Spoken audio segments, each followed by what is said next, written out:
Xo'p, aziz insonlar, qadrdonlar, vatandoshlar, mehribonlar, bir zamon, bir asrda yelkadosh bo'lib yashayotgan aka-ukajonlarim, bugungi kunimiz 2025-yilni mana bugun 18-noyabr kunida Bo'ston tumanimizni mana bu eski Navoiy jamoat xo'jaligi bo'lgan, hozirda mana Yunusobod jome masjid bilan ma'lum va mashhur bo'lgan, o'zlarini butun xizmatlari bilan o'z zamonasida hozirda ma'lum bo'lgan insonlar shu masjidlarni bino qilish uchun juda harakat qildilar, juda ham xarajat qildilar.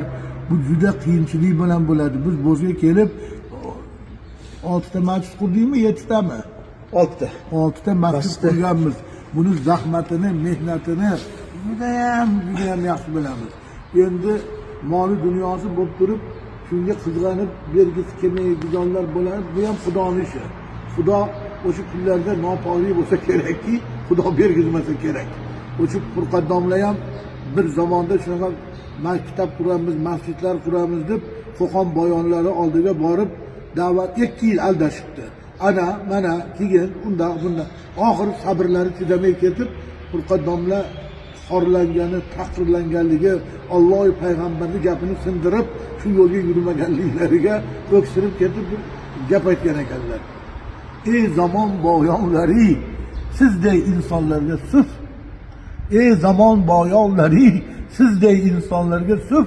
Taltayib poytunda surgan davru davroningizga suf deb chiqib ketgan ekanlar. Xitoyga qarab, Yorkentda borib, hozir 100 yildan oshib o'ldi, jasadlari chirimabdi.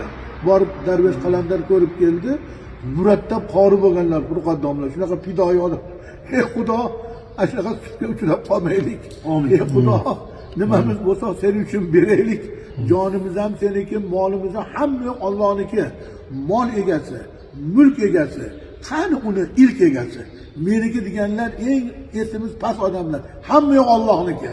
Allohning yo'lida bering, Alloh buni ajrini qiyomatda, jannatda qasrlar bilan 7 pushtimizni Xudo zavq qilg'ay. Allohu akbar.